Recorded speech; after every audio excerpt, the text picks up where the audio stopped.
Oh man, this was definitely not a good way to start 2013, Marvel.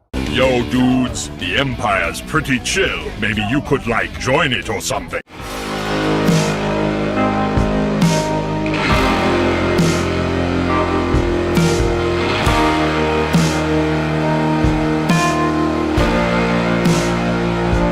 Hey everyone, Lucamus Prime here. So, it is time for the next review in my movie review series of the Marvel Cinematic Universe's Infinity Saga. In today's video, I'm going to be reviewing what is, of course, the 7th installment overall in the franchise and the 3rd installment of the Iron Man trilogy, and also as well the start of course, Phase 2 of the Marvel Cinematic Universe. And this movie, of course, is none other than 2013's Iron Man 3, directed by Shane Black. So when it comes to this movie, guys, so how was this movie made? So, after the release of Iron Man 2 in May 2010, the director Jon Favreau chose not to return for a 3rd movie because he wanted to direct another movie. So Shane Black was hired to write and direct the sequel in February 2011, working with Drew Pearce to make the script more character-centric, focus on thriller elements, and use concepts from Warren Ellis's Extremis comic book story arc. The film's supporting cast, including Sir Ben Kingsley, Guy Pearce, and Rebecca Hall, were brought on throughout April and May 2012. Filming took place from May 23rd to December 17, 2012, primarily at EUE Screen Gem Studios in Wilmington, North Carolina. Additional filming took place around North Carolina, as well as in Florida, Los Angeles, and China. And there was even an extended version of a movie, which was made specifically for Chinese audiences as well. And 17 companies provided the film's visual effects. The film premiered at the Grand Rex in Paris on April 14, 2013, and was released in the United States on May 3rd as the first film in Phase 2 of the MCU. It received positive reviews from critics with praise for its action sequences, Black's direction, and Robert Downey Jr.'s performance, though there was criticism for its portrayal of the Mandarin. The film was a box office success, grossing over $1.2 billion worldwide, making it the 2nd highest grossing film of 2013, and the 16th film to gross over $1 billion. It finished its theatrical run as the 5th highest grossing film of all time, while its opening weekend was the 6th highest grossing of all time.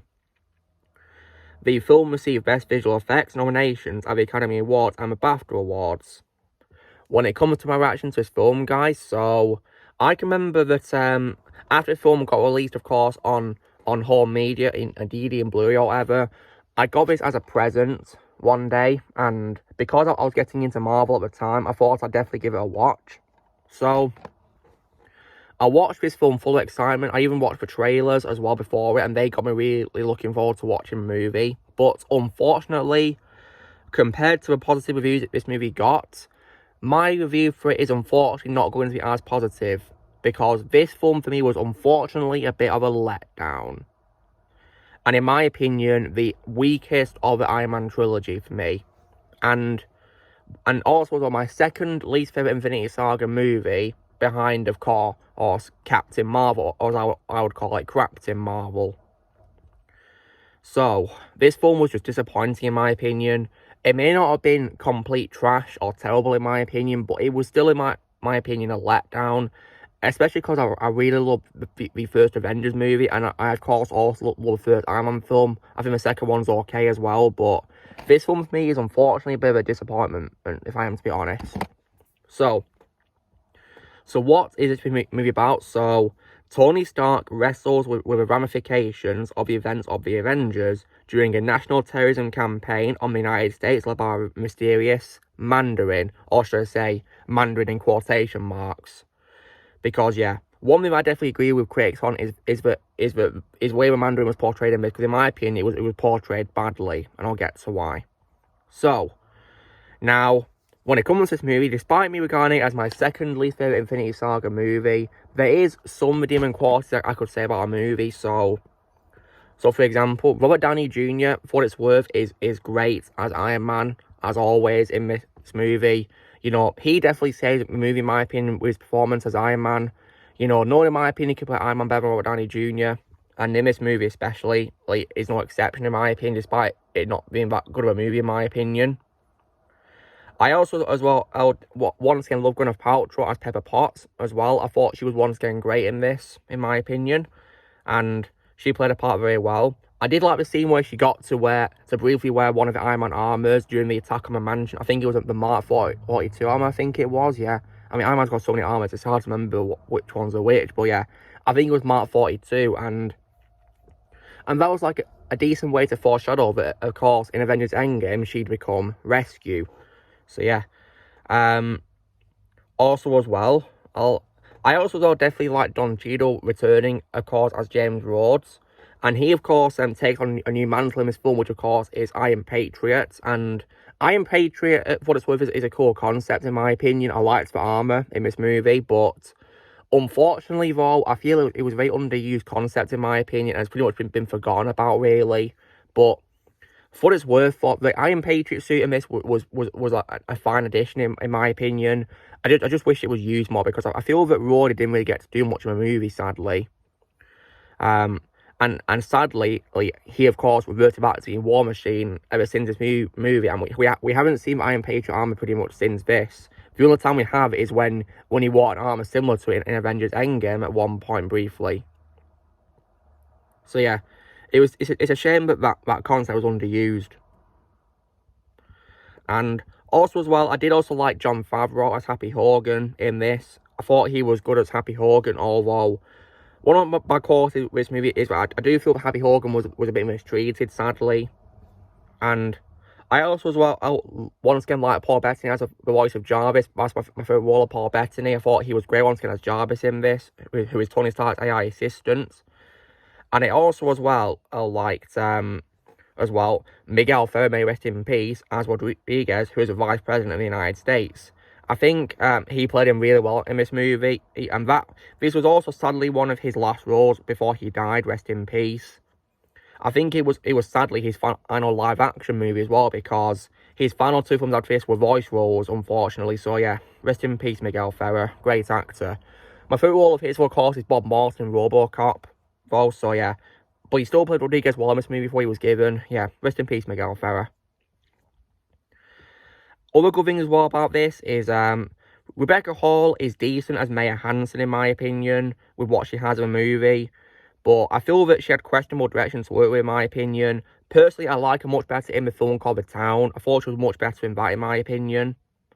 And I also, as well, definitely love how he got a cameo appearance by Stan Lee, may rest in peace, where he appears as a judge at a beauty pageant. It was nice to see him make a cameo appearance in this. Yeah, Stan Lee is a legend. Rest in peace, Stan. Yeah, thank you so much for all the creations you gave to these characters, Stan. Without you, we wouldn't have all these fantastic characters. Yeah, rest in peace, Stan. And speaking of cameos, I do also love how at the start of the film we also got a cameo appearance by Sean Tube as Yinsen from the first Iron Man movie. Because the film begins, of course, with a flashback, of course, at a New Year's Eve party in 1999. So it was cool how you know, they acknowledged Yinsen at least in this movie, which was good. And yeah, the film was definitely, you know, a very good when it comes to, you know, the cameo appearances connecting, I guess. You know, thanks to the appearance of Yinsen, but it's not really saying much though, I guess, because like I said, I'm not really much a fan of the movie that much as a whole. And I did also as well like Ty Simpkins as Harley, who is the child who helps Tony with repairing his suit. He was nice, I guess, and he had good interaction with Tony for what it was worth, in my opinion. And he'd later, of course, have a cameo appearance in Avengers Endgame where he attended Tony's funeral. So yeah. Other good things as well is that some of the visuals are worth a fine, in my opinion, and the CGI is also fine too, I guess, but it's not saying much for my opinion. I mean, for what it's worth, I would gladly watch this movie over anything after Spider-Man No Way Home, in my opinion, because I feel that after that movie, the CGI has gone horribly wrong, in my opinion, with the MCU. Like, I think it looks absolutely horrible nowadays, which makes me appreciate the visual effects in this film a lot more. And another reason why, in my opinion, the visual effects of this film are good and why I appreciate it after what happens to MCU after No Way Home is also with regards to CGI at the end of the film, because if you guys didn't know, Robert Downey Jr. actually injured himself while making a movie, and as a result, he couldn't come to a set to film scenes. That's why when Pepper returns to a mansion, I think towards the start of the film, he's wearing his armor, Tony is. That's because Robert Downey Jr. Wasn't available to film the scenes, so he instead just dubbed in the lines in post-production. And then at the end of the film, we see Tony, of course, at the end of the movie, watching, like a lake near his mansion in his car. And as a fun fact, guys, Tony was entirely CGI in that scene, completely. And I gotta say, the CGI for that was just fantastic. I wouldn't have guessed it was CGI at all, but they did a really great job of it, in my opinion. Really great job. I also as well like the music score by Brian Tyler. Brian Tyler, in my opinion, is a very underrated composer. My favourite score by him is his soundtrack to Transformers Prime, but I think his music for this film, for what it was really good, in my opinion. I think he did a very good job composing, especially as well the theme song for it as well. I think, for what it's worth, his music was really good. And, so yeah, but unfortunately, that's probably about it for the good quality of this movie, which saved it from being trash, in my opinion. Now on to the bad qualities. So, my biggest bad quality with this film, guys, is that, once again, the film has awful villains. And in my opinion, they were much worse than the villains in Iron Man 2, if I am to be completely honest. Like, the villains of this film are the reason why this film is just so off for me. Like, when I watched this film for the first time, guys, it was the way the villains were portrayed that I was so annoyed when I watched it for the first time. That's why I don't give it a positive review, like critics did. So, the film, of course, has two main villains. Of course, one of them being Aldrich Killian, who is, of course, the creator of the Extremis virus, who is played by Guy Pearce. Now, Guy Pearce is a great actor, guys, and my favourite role of his so far is Leonard in Memento, and I've seen him in other roles too, which I thought he was good in as well. But I unfortunately regard Aldrich Killian as being his weakest role I've seen. Because, in my opinion, this film butchered Aldrich Killian as a character and ruined him. I really didn't like how they portrayed him, and he was a very forgettable, bland villain, in my opinion. And what's worse about this film, guys, when it comes to talking about, Aldrich Killian in particular, is he's literally a knockoff of Syndrome from The Incredibles. I mean, when I watched this film for the first time, guys, I picked up on the similarity from the first time I saw it. Because Aldrich Killian, of course, is a character who gets rejected by the main character, and then he comes back later as a villain, just like Syndrome. So, yeah, it was literally a rip-off right there, and I'm not the only one, because my favourite YouTuber, Empire Fan Productions, talked about it when he ranked the MCU movies. When I saw his video, I was like, finally, I'm so glad I'm not the only one who noticed that. Then also, Hayashi pointed out as well in the video of how Iron Man 3 should have ended as well. And I picked up on it when I first saw the movie. So, yeah, I really didn't like how they ripped off The Incredibles like that. And it breaks my heart, because that's one of my favourite Pixar films of all time, and they copied it like that. That just didn't work for me at all.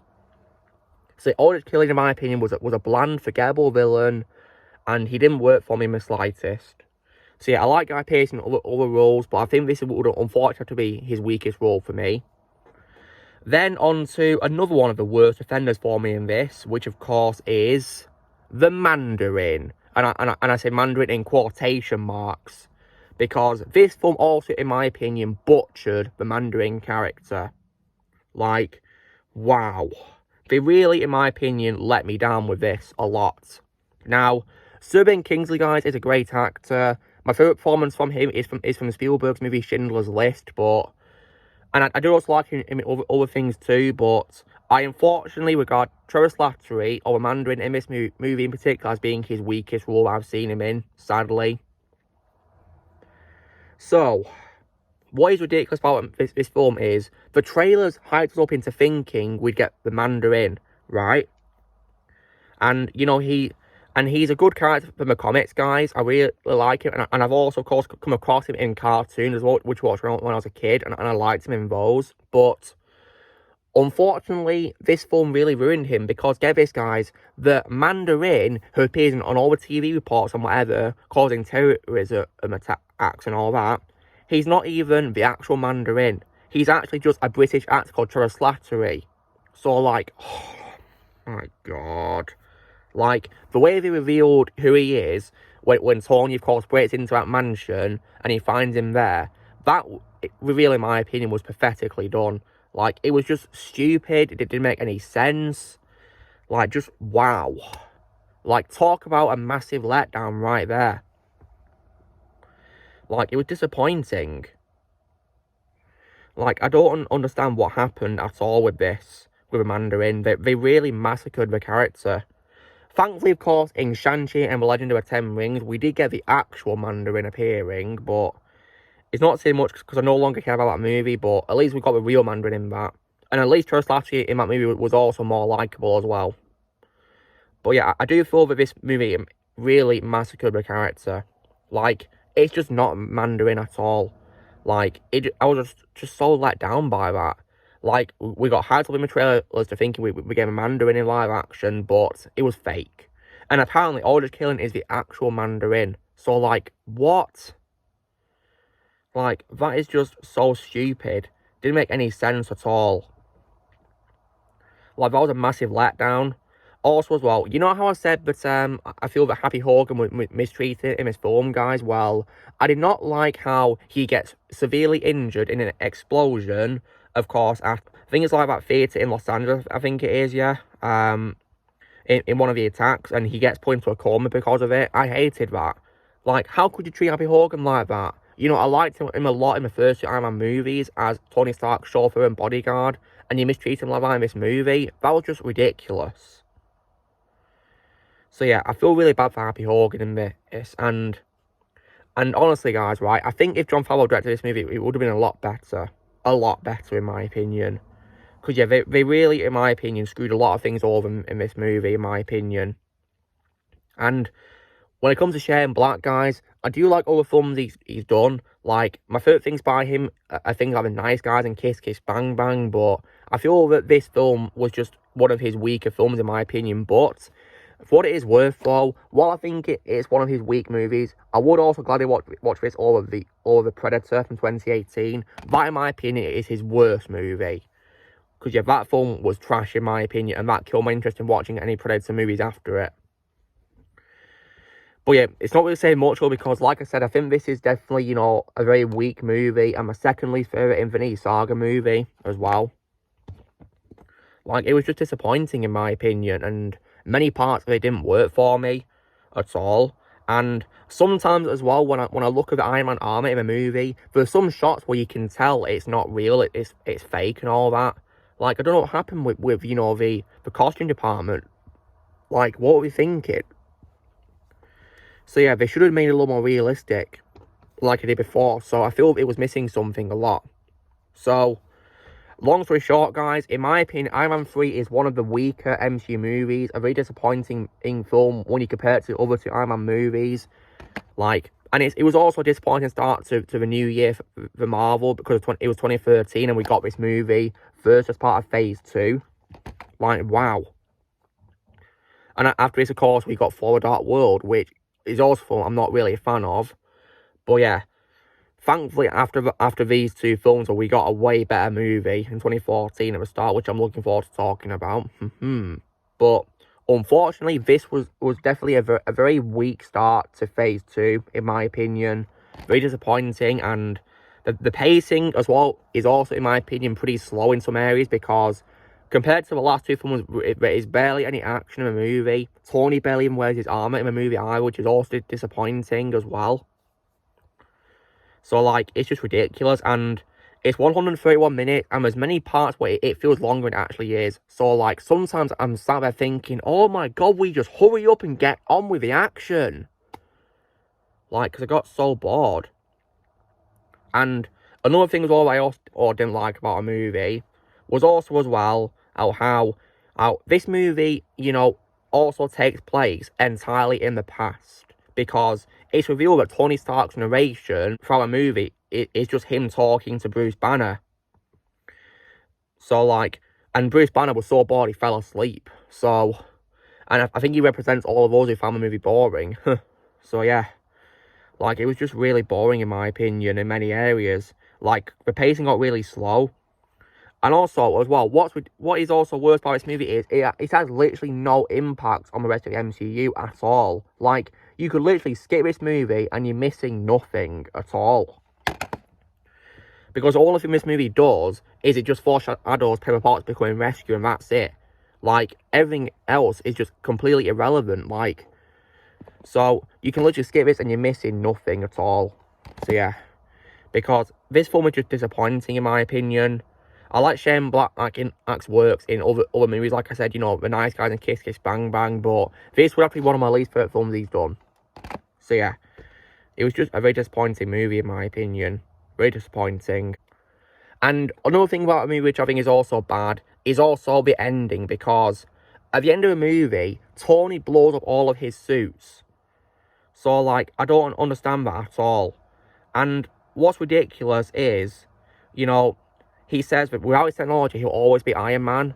But then all of a sudden, in Avengers Age of Ultron, he comes back with suits. So, like, it makes no sense. And that's why, you know, in my opinion, this film doesn't need to exist in the MCU. You can skip it and you're missing nothing. So, guys, this is me doing my review for Iron Man 3, the start of Phase 2 of the MCU, and the third part of the Iron Man trilogy. I don't remember what I gave it on my ranking video. I think I may have given it the same score, maybe. But if I was to give Iron Man 3 a score out of 10, guys, I'd probably give it a very mediocre score of 5 out of 10. Because in my opinion, it's disappointing and one of the weak MCU movies. After this movie, I'll of course be reviewing Thor: Dark World, so yeah. I've appreciated it a lot more after Avengers Endgame, but still not the best in my opinion, no. It does have lots of, you know, bad moments in my opinion, which I'll be talking about next week, so you wish me luck with that. But anyway, though, guys, this is me doing my review for Iron Man 3. So you know, drill, guys, be sure to give this video a like. Also, be sure to let us know in the comments what you guys think of Iron Man 3. If you've seen it, in the comments below what you think of it. Also, be sure to join Team Prime by pressing subscribe with reviews coming in the future. If you'd like to be a member, you can respond using a piece of a large or subscription. And I love you 3000.